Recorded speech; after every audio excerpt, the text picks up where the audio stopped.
Welcome back to Bets of the North on Kings of the North. Doug Lesmerises and that beautiful genius, Tyler Shoemaker. 4-0 on the best bets last week. We hit our $500 pick. TShoe. Come on, man. I know sometimes I'm like, math is for losers. And then you're like, no, it's not. How good was last week, man? Last week was awesome. I mean, there are times throughout a game where you're like, this is not going to hit, but it worked out. The ball, we've got some bad bounces this year. It was good to get some good ones. Finally, I'm up now, I think, on my best bets overall. So, the show overall is doing well. My best bets are doing well. So very excited to come on this week. Sometimes there are weeks like, when I've gone 1 and 2, it's like, man, I got to face the music now. But, now I can take a little victory lap and hope we can keep the momentum going. And I did terrible. But anyway, that's not what it's about. It's like, I'm just a guy. I'm just a man. I'm just a humble, simple man who, as TShoe noted, I'm not wearing a crazy hat. I'm not wearing a crazy shirt.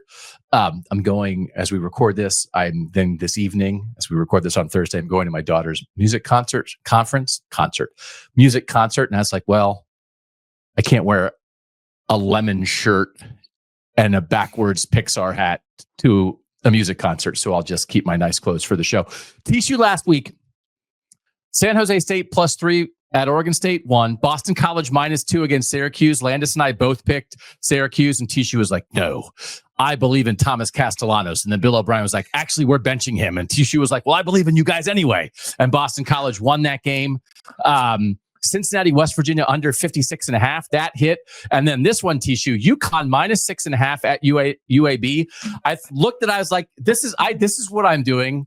Like, I have my 4 box up on Saturday on my YouTube TV, but then the other games all day I'm saying, Siri, what is the UConn UAB score? And I did that, and Siri was like, UAB is leading UConn 20-0. And I was like, oh, TShoe. But it's still won because you're a genius.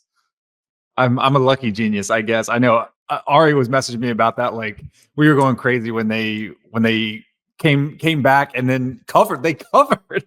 They covered. I tweeted out. I was like, I did say the UConn game was going to be a blowout. I just had the wrong team pegged because UAB jumped out. I'm like, UConn only scoring 3.5 points against UAB in that first half is like literally criminal. UAB's defense is terrible, as we saw in the second half. Yeah. So great week for TShoe. I was 1 and 3 of my best bets. Minnesota -6 at Rutgers. Wrong. Indiana -14.5 versus Michigan. Indiana won, but didn't cover. Wrong. LSU +3 versus Alabama. Alabama blew their doors off. The only one I hit was Army. Love Army for the year. 20 and 17 on best bets for TShoe. I'm 15 and 16, but the thing that matters the most is the $500 play. And that was a smooth cover, TShoe. Like this, that was Notre Dame -26 versus Florida State. And Notre Dame got up and just smoothly and surely poured that on the whole game. That was one of our better wins of the year. Like, you were all over that, and it unfolded, I think, exactly how you would have predicted. Yeah. That was just kind of a bludgeoning, which we kind of thought it was going to be. So that was, we've had some this year where we're like, okay, we both really feel good about this. We agree on all of them, but obviously sometimes you feel better than other times. And that was one where we just kind of had real good vibes going into it, and it played out exactly like we thought it would. Yeah, so we hit that $500. That was great at -110. And then we did not hit our plus money swing on the parlay. We picked Georgia and Clemson to both lose. Clemson did lose. Ole Miss was an underdog in that game, but Ole Miss won. So we were right on that. But if we would have taken a plus money swing on just taking Ole Miss, that's really not what that's about. That wasn't quite enough. And then we took 6.5 with Virginia Tech. They lost by 14. So our hearts were in the right places, and we were in range. That Clemson Virginia Tech game was a game for a little bit, but in the end, Dabo did us dirty. He did. That's okay. That's just him getting me back. It's fine. Yeah. Tell the story again. Tell the story again for the people who haven't heard it. It's such a good story. If you have not heard, I live in Greenville, South Carolina. I play in a competitive men's basketball league. And 2 years ago, we played Dabo Swinney, his sons, former Clemson football players, in the league championship game, and we beat them by 40. Just wiped the floor with them. And so, they were gracious about it. Dabo's actually pretty good. For his age, he's actually a pretty good player. But we just kind of joke, when Clemson wins or we lose a bet on Clemson, we just kind of joke that that's Dabo's revenge on me. Yeah. You crossed him over though, right? Did you cross him over? I did cross him over and get a bucket. I had Artavis Scott, former Clemson wide receiver, picking me up full court. I crossed him over, got down to the second line of defense, which was Dabo, crossed him over and hit a nice left-handed layup. Find another betting show where you can find a co-host who is crossing over national championship college football coaches. That is only on Bets of the North. How about that? And swords. And one time I took a congressman's daughter on a date, and then we never went out again because she didn't like me. So anyway, that's my version of that story. I don't know. Is that a good story? Anyway, so then I asked out this congressman's daughter, and we went out, and then she was like, "Stay away from me." And I was like, "Okay, I will." Let's get to our $500 bet this week. Every week we are betting real company money. Our generous company said, start with $5,000. Doug's a lunatic, but this TShoe guy seems pretty smart. 5,000 real dollars. We will give at least that money to a charity at the end of the year. And if we are winning, we'll give that money. So it's a minimum of 5,000 that we're going to give to the charity, but we are winning TShoe. We are up almost $1,600 for the year, $6,599.26 from our initial $5,000 bankroll. We are 7-4 on the $500 real money bets, and we are still ahead. I think we haven't won a plus money swing here in a couple weeks, but we are still ahead on the plus money swings overall, which are fun. And then all you got to hit is one of them, TShoe, and then you're back up big again because we're getting like 2-1, 3-1, 6-1 odds on all those things. So I did the math on this. We're up like 32%, which is that a good return? That is, I don't know where else you're going to get that other than right here on Bets of the North. Yeah. So get a load of this. We're betting against Purdue. So we're getting very narrow here. I will tell you a bet that we did not make this week.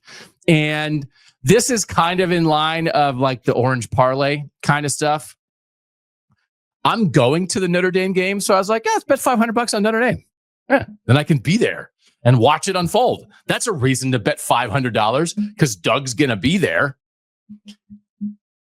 They're a big favorite, 22.5 points over Virginia. You were a little reluctant to go there. We've won on Notre Dame at least twice so far, but you did not want to go there this week. Why? Yeah, we've won on them twice on $500 bets, and I think I made them a best bet of mine at least one other time. So Notre Dame has made us a lot of money. I think they're 6-2 ATS this year.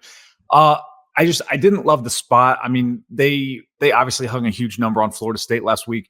My numbers actually do support Notre Dame this week against the spread, even at that big number. But the market quickly moved against Notre Dame here, so I just vibes like we've talked about that a couple times the last couple of weeks with like Minnesota losing a week or two ago and Nebraska. those type of games. Yeah, Nebraska, like same type of vibe. I'm not saying Notre Dame's going to lose. I didn't want to lay 3 touchdowns with them when we had other bets that we liked better. Yeah. So we wound up on a team total this week, which is not the first time we've done this, but our $500 bet is Purdue under 9.5. Score fewer than 9.5 points at home against Penn State. So this is just a Purdue bet. But I will tell you, TShoe, when they have played very, very good teams this year, Purdue scored 7 against Notre Dame. Purdue scored 6 against Wisconsin. Purdue has been shut out in 2 of its last 3 games against Oregon and Ohio State. Now they had that crazy 50-49 overtime game against Illinois. But other than that, this has not been an offense that has scored points. They did score 20 in regulation against Northwestern a couple weeks ago before they lost that game in overtime. But when I look at 4 games this year against the best teams they've played, where they are under 9.5, I really like it for that. Why do you like this?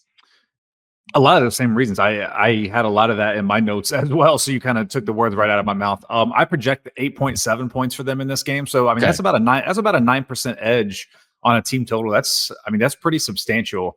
I liked what I saw. I was curious how Penn State was going to respond to the Ohio State loss. Because in years past, that could be a season ruiner. Like you're not going to make the postseason. But now in the 12-team playoff, I think they kind of took it on the chin and then said, okay, how can we get better and get ready for the playoff? And they looked really good in response to that. So I really was encouraged by that, which gives me more confidence in this bet that the Penn State defense is going to show up. And we know the Purdue offense is just not very good. And Ryan Walters, as a head coach, has even played for field goals in some spots, and like they play for a field goal and then miss the field goal. Yeah, so like so the only conversation here to me, so we're like looking for this total. This is not like hey, they're like your betting app has like big numbers. Hey, bet the team total under 9.5 for Purdue. You have to go like on your app, you click within the game and then look for team props. At least that's how it works on DraftKings. And for DraftKings, you can get under 7.5, under 8.5, under 9.5, under 10.5, under 14.5, and it's just all the different odds. So I want to talk about a key number here very quickly. Obviously, a touchdown and a field goal for Purdue here, and we lose, assuming they make the extra point. Under 9.5 is plus 110. Under 10.5, which means if they get a touchdown and a field goal, you still win the bet, is minus 150. That is obviously a key number. That is a lot to give up, right? Yeah. That is like you were shaking your head. That's not worth it. It's only a point. It's a huge key number, but you're losing all your edge. Yeah, 10 is a key number, but if we were talking about the difference between like 2.5 and 3.5, then I would have to run the numbers. But I can pretty much tell you off the top of my head that buying to minus 150 to get 10.5 is not worth it mathematically. Yeah, and I mean it's that you're getting to a point where it's like, well, then just find something else to play. Yeah, exactly. Like at minus 150, because what you're really betting on is Purdue to just do nothing offensively. We're not really betting, I really think they're going to score. At least it's like, no, we think like a shutout's on the table. We think 3 is on the table. We think like them scoring once is very possible. And so it's not worth all that, the huge difference in juice to try to get through a key number there. But again, so you got to go in and sort of find your number. And this is stuff, do you recommend this, TShoe? Like if you're feeling something, go find a number for yourself, whether it's a team total, whether it's an adjusted spread, whether it's an adjusted total for the game. Most of these apps now, you can find exactly the total that you want or exactly the spread that you want and just figure out if the odds work for you. Is this a way to bet? It is. I would caution the majority of our audience, recreational bettors that don't fully understand the math of it. Like I would be careful going crazy with that. Again, I'm always happy to chime in if you want to send me a DM and ask, should I do this or this? Happy to help you with that. There definitely is opportunity there. I would just caution you to not just go crazy with it. Okay. So you can figure it out, right? I mean, it's like, well, the line is 14, but I really think I want to get it to 16.5. And now you really got to figure out the juice and everything. So anyway, you feel good about this? Yeah, I do. I like you said, I think a shutout's definitely on the table. And James Franklin is a coach that I like to bet on as a big favorite because like he has a tendency to just like want to kind of run it up and prove a point. So I know we're not betting Penn State against the spread here, but the same logic applies that they're not going to let Purdue score just because they feel bad for them. Like James Franklin's not going to feel bad for them. Yeah, we're betting Penn State against the spread on the next bet. So we are doubling down on this game. So our plus money swing is going to be a parlay, and we did an adjusted line here with Penn State. We moved the Penn State line to minus 33.5. Instead of it being actually like at 29 where it was. We got that at plus 133, and we paired that with another game that we liked, which is Arizona State against Kansas State. Arizona State plus 8. So the combination of those two, we got to plus 344. So for our $100 bet there, we'll get $444 back. First, the Penn State thing here. We're just trying to get a little better odds to not just take Penn State on what the actual spread is. We're thinking like, okay, well, they'll pour it on a little more than that. Yeah, and my projection on that game is 32.5. So some people might, if you have my guide and you see that, you might be like, well, your number's only 32.5. Why are you betting minus 33.5? And the answer to that is when you get up into these higher numbers, like the difference in edge of 1 point, especially when we're not talking about a key number, like it's negligible basically. So you might as well look at it the exact same. 32.5 and 33.5 are essentially the same thing. And because of the odds, we're getting plus odds on that leg of the parlay. Obviously, we're getting plus odds on the parlay, but we're getting plus odds on the leg of that parlay. So that's why I am okay with this Penn State bet. And then all the stuff we just talked about, Penn State running it up, Purdue, all of that applies here to this as well. Okay. The other bet, Arizona State at Kansas State. I actually picked on our Thursday show with Bill Landis, Arizona State to win this game outright. Cam Scatteraboo, the great running back, should be back this week. He was out last week. Sam Levitt, one of two losses that Arizona State has this year was a game where Sam Levitt didn't play. So when they have both those guys, that offense works pretty well. Kansas State's had a little tough time stopping the run. Kansas State is coming off a bye. Arizona State won a close one against UCF last week, again, without Cam Scatteraboo. I was thinking about this on the money line because, again, like I think Arizona State has a good chance to win this. But why were you okay with us taking this at Arizona State +8 as the second half of this parlay? Yeah, I projected Kansas State -7, but I mean, the difference between 7 and 8 is pretty substantial in terms of an edge. Like, obviously, you're talking about a touchdown versus above a touchdown. So us getting 8 here, I really like. This is a game on Sunday that I was looking to bet. The market kind of moved the other way early, so I ended up not betting it as a straight leg. But I do like it. I do like it involved in this parlay with Penn State. Money line, Arizona State's +240. I don't hate that. I probably put a little $2 Dougie special on that one. So I definitely think this, and this is an eliminator game in the Big 12. They're both 7-2. The loser's going to be out of the Big 12 race, and the winner's going to stay in it. Need some help, of course, but again, people think it's certainly possible if Colorado loses one more. It's like a 2-loss team's going to get in the Big 12 title game. So this is really, really important for both these teams. So those are our two actual bets this week where we are putting hard-earned American money. That's not our money. It's our company's money. So it's like, but like that. So but where it's real, it's real. And the thing about money, TShoe, is money. We just want the money to make people think that we're smart, right? That's what money's for. I also, people think we're smart. Yeah, I also like to just make the money to have the money because I have 3 kids. So right, the money is nice on top of people hopefully thinking we're smart or at least not too dumb. Yeah, I like the money for self-esteem. You like the money to have the money. So I mean, I'm just going to go to Chili's when I win. So it's I'm always down for Chili's. So it's like, did I win $7? Yeah, well, then I'm going to Chili's. So the money's gone immediately. So it's like it's for self-esteem and tortilla chips. Let's talk about other best bets. Well, TShoe, we'll get to yours first. 4-0 last week on the best bets, people. Come on. Round of applause. Illinois, Michigan State under 47.5. Why do you like this one? This is both teams coming off a bye. Illinois lost to Minnesota the week before. Aiden Childs had been a little banged up, but he should be okay. Why do you like this under? Yeah, this is one I bet this Sunday evening at 48.5. I still like it at 47.5. I project 44.5. And the key number here in the mid 40s is 45. So the fact that we're getting, well above that to bet this under, I really like. These teams are combined 12-6 to the under this year, going under by 5.5 points per game. The Illinois defense is not very highly rated in my numbers, but the Michigan State offense is not good enough to really capitalize on it. I've got the Michigan State offense 59th and the Illinois defense 66. So that's kind of a wash. They're both not very good. But on the other side of the ball, the Illinois offense is only 70th against the 32nd ranked defense of Michigan State. So I think Michigan State's going to be able to suffocate Illinois a little bit here. And these teams average 95th in plays per game. So neither team wants to play very fast.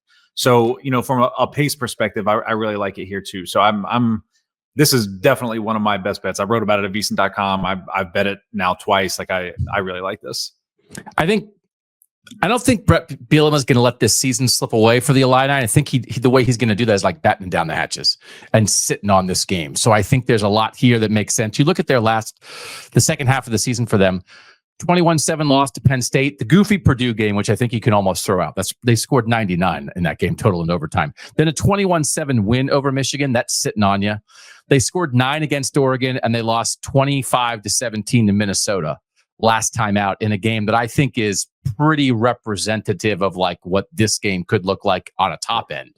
But I think this game very much could come in around 17-10, 20-7, 23-10. Like I think there's a lot of room to operate there. So this one makes a lot of sense to me. The next one is a game that I know nothing about. It's Hawaii, Utah State, and you have Hawaii -2.5. We're getting that at -112. Why? Yeah, I project Hawaii -7.5 here. They're actually like, I think, a lot better than people think. And because Utah State like scores 1 million points a game, I think people think they're better than they are. But the Utah State defense is 132nd out of 134 FBS teams in my defensive ratings. Like they're awful defensively. And Hawaii's defense is actually good enough.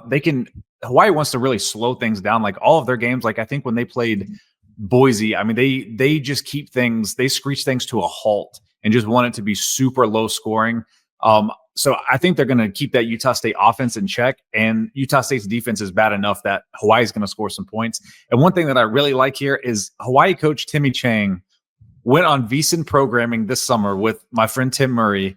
And I mean, just acknowledge like, yes, I know what the spread is. Like I want to cover the spread. So like Timmy Chang is a coach you absolutely like want to bet on because he is very aware of, their season win total. He's very aware of their spreads on a week-to-week basis. Like he is in tune with the betting market. And then a trend here that I found, Utah State as an underdog in the last 3 years, only 35% against the spread, failing to cover by 3 points per game and losing by an average of 17.5 points per game during that stretch. Have you ever heard any coach in any situation acknowledge the spread like that? Not directly. I mean, I think Lane Kiffin has maybe hinted around it. I think James Franklin has hinted around it. I don't know that I've heard anyone just blatantly like Timmy Chang, especially with their season win total. Like he was pissed that their season win total was, I think it was like 3.5 or 4 or something. He was legitimately mad about that. Nice. Okay. So that sounds like a good reason to bet on Hawaii. I like this next one. And if we were 1,000% sure of something, I would have been on board for this for the $500 pick. It's Florida +4.5 versus LSU. It had gone to 4 on DraftKings by the time you sent it, but I found it for -110 at 4.5 on FanDuel. This is DJ Lagway, the freshman quarterback for Florida. He started against Kentucky and they won 48-20. And then against Georgia, they were playing very well, and it looked like Florida had a really good chance to beat Georgia. And then DJ Lagway got hurt. He hurt his hamstring, and they had to put in their third string quarterback because Graham Mertz is already out for the year, who's a transfer from Yale. And then Georgia won. And then that quarterback had to play against Texas last week, and Florida got boat raced 49-17. Billy Napier, the Florida coach, has been talking all week like DJ Lagway is practicing. Every sign points to him playing. And if DJ Lagway plays, TShoe, I love this. Yep. But it's a hamstring injury, and for $500, even if he starts but he re-aggravates it, if they have to put in the third string Yale transfer, it's over. So that's what pulled me back from saying like maybe let's go all the way with this one because this was on your list of picks. But I still like it as a best bet. Tell us why you like it, and then let's talk briefly about the theory of injury stuff in a bettor's head. But why do you like this by the numbers? Yeah, no, that's totally fair. This probably shouldn't have been our $500 bet just for that reason alone. But like you said, everything that I've heard this week says that Florida anticipates Lagway to start this week. Yeah.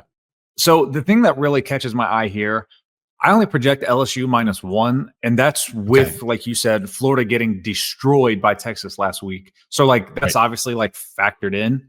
So even Florida's numbers with and that's Florida's numbers with Graham Mertz at the beginning of the season and the third string here lately. Like, so there's a lot of non-DJ Lagway data that's out there already, like that's baked into these numbers. And I still only project LSU -1. Playing at the Swamp, I don't think LSU has been particularly successful at the Swamp over the years. I don't like to get into trends that are like, well, in the last 10 years, because that doesn't really matter, but it is just, kind of in the back of your mind. Florida's top 30 on both sides of the ball. And just, again, to reiterate, like that's with Graham Mertz and the Yale transfer having, 70% of the data for Florida this year. So with Lagway in, and I think probably the most telling sign here as far as the Lagway thing, Florida opened +5.5 on Sunday. I bet them +5.5 on Sunday. The market's now down, like you said, to 4 at some spots now. Like the market is telling us Lagway is going to play and that the market believes in that. So I'm going to side with that. LSU is kind of like Texas A&M in my mind, like just perpetually overrated from a betting standpoint. They're 3-7 against the spread in their last 10 games. Florida's 5-4 against the spread this year, covering by 2 points per game, and LSU is 3-6 against the spread, failing to cover by 4.5 points per game. So I mean, every data point here points to Florida being the side. And again, this feels like one of those games that like everyone's going to be betting on LSU because it's like, oh, well, LSU's way better than Florida. Like Florida sucks. LSU's only laying 4 points, whatever, but the market keeps moving in agreement with Florida. So I really like the Gators here. Plus, I think LSU is going to be sad. This is a team that had playoff goals coming into the year. They just lost their last 2 games to Texas A&M and Alabama. They got killed by Alabama at home last week. They also lost their opener to USC. So like they're pretty much dead in the playoff race. Yep. And they're not going to be saying win one for Brian or like, let's try to get to the Weed Eater Bowl, right? Like they're going to be sad. So Billy Napier just got the official like vote of confidence that they tweeted out like a statement about it, that they're not firing him.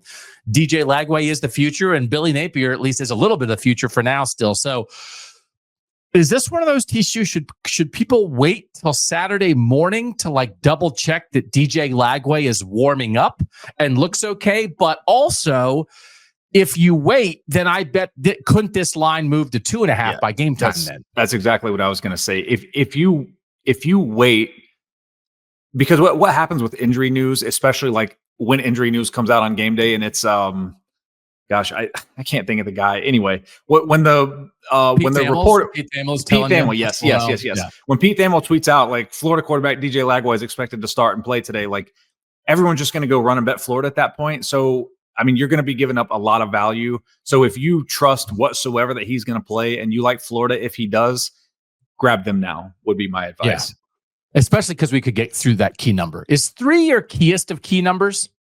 In college football, I believe it is 3, and then 7 would be the next most landed on number. Yeah. So if you can still get this at 4.5, rather than waiting until it might move to 2.5, that would be the advice here. Don't bet your house on it, because if the news is DJ Lagway warmed up and it didn't feel right, and he's not playing, now you're betting on the Yale guy. But I think if you're willing to take a shot at this, probably now is the time to do it. Last one for you is Louisiana -7 against South Alabama. That's -112 on DraftKings, and I don't know what this means. Louisiana is another one of those teams. I like San Jose State, like I mentioned last week. Like I couldn't tell you 2 players that play for them, but what I can tell you is their data is excellent, and they continue to be undervalued by the betting market. Last week I bet them -7.5, and they won by 36.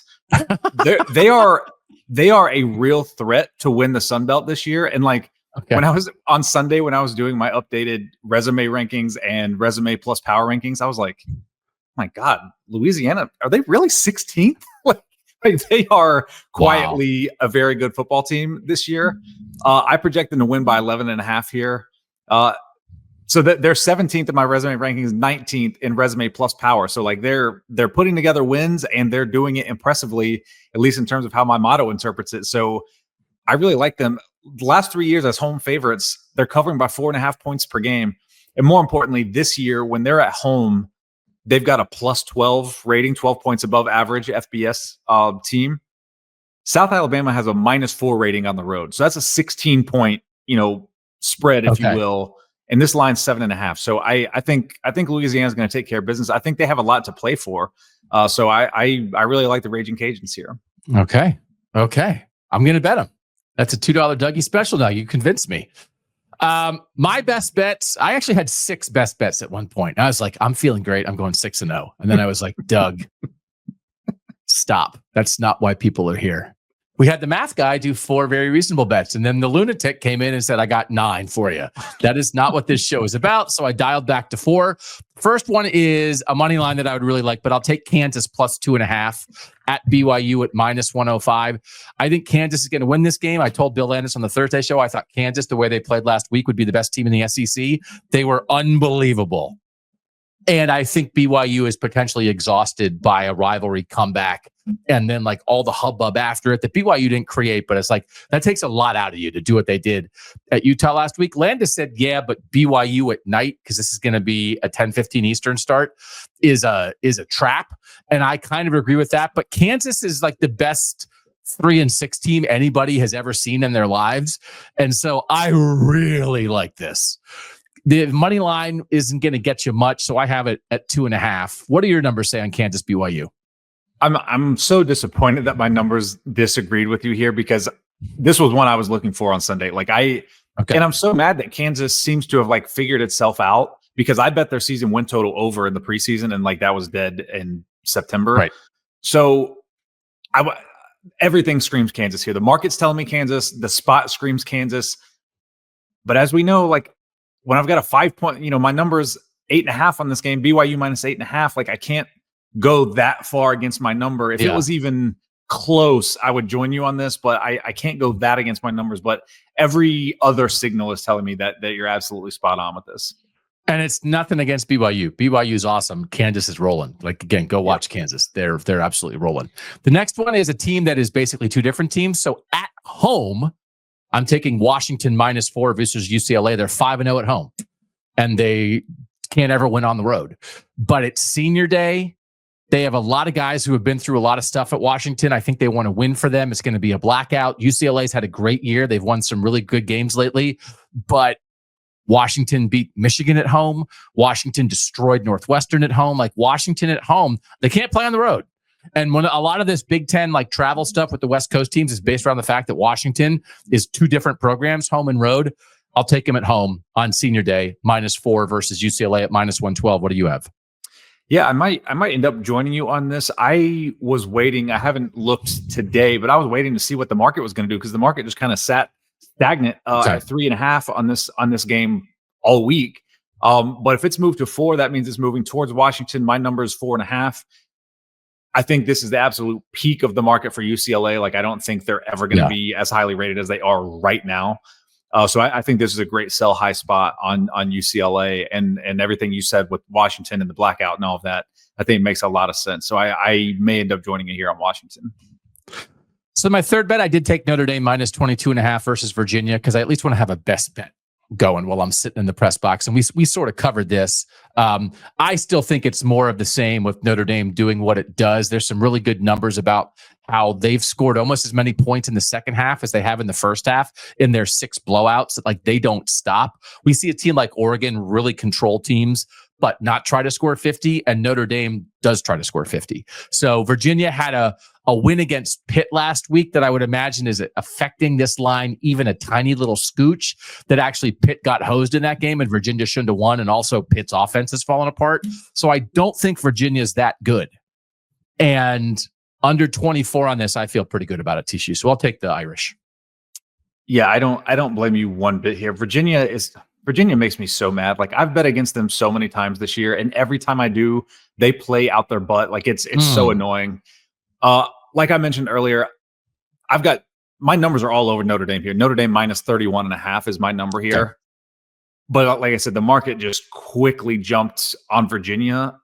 Okay. Maybe that's wrong. Maybe it's not. But my system here the last few weeks of like, okay, when my numbers agree with that initial sharp move, like that's been money. It's been money on our bets on here. It's been money. I've gone up, I think 10 units the last 2 weeks on all my bets overall. So like I'm trusting that system. So that's why I'm not on Notre Dame, but otherwise I would be all over it. The numbers love it. Last one is what I think could be an absolute blowout. Colorado -11 versus Utah at -112 on DraftKings. Utah is down to Isaac Wilson, the freshman. They've had 3 other quarterback injuries. They had started Isaac Wilson early in the year. It really got away from him. They had a stretch. The last 33 possessions that Isaac Wilson has played, Utah scored 3 touchdowns. And Colorado looks like a beast right now. They're getting after it defensively. Shadur Sanders is the ultimate problem solver at quarterback. They can turn little screens into 40-yard gains with Travis Hunter and their other receivers. I think this has a chance to get really out of hand. Utah had gone to Brandon Rose as a starter last week. He's the guy who was a quarterback when they almost beat BYU, but he got hurt in that game. So now they're back to the guy that they kind of don't want to play, and it's not Isaac Wilson's fault. He's a true freshman. And he's going against a Colorado defense with a lot of confidence. And if they get in any kind of shootout, like Landis thinks that the Utah might get shut out here. So like our scores were both very comfortably in like a 20-point plus win here for Colorado, because I think Utah is just completely out of gas. Brant Keithy, their great tight end, is out for the year too. They've had a boatload of injuries, and Colorado's peaking. So I kind of love this Colorado -11. If we recorded this show on Sunday instead, this probably would have been Colorado would have been our $500 bet. I bet Colorado -9.5 on Sunday. Oh, so the only reason that this is not our $500 bet is because the number moved through 10, and we like the Purdue thing better, I think, just from a number standpoint. But yeah, I love Colorado here. I actually almost thought I considered the Utah team total under here as well, because my numbers like the under. My numbers love Colorado here. So everything you just said, the numbers 100% support, and my eyeballs 100% support. Colorado's rolling right now, and I think Utah. I think last week was like the last gasp effort that yes. Utah had. I think they're dead. I agree. I think we're going 8-0 on the best bets and hitting all the money picks too. Well, this will be the greatest show in the history of betting. Greatest show in the history of betting. You guys just took that in. So lock this down. Join us if you want. Actually, there's no guarantees, so please don't yell at us. But we appreciate you guys being a part of it. It's been fun. We're winning money, and we hope you guys are enjoying it as we do this. So TShoe, thanks as always, brother. Thanks to Mike Yostowski, our producer, for making us look good and sound good. And thanks to you guys for being a part of it. So for now, he's TShoe.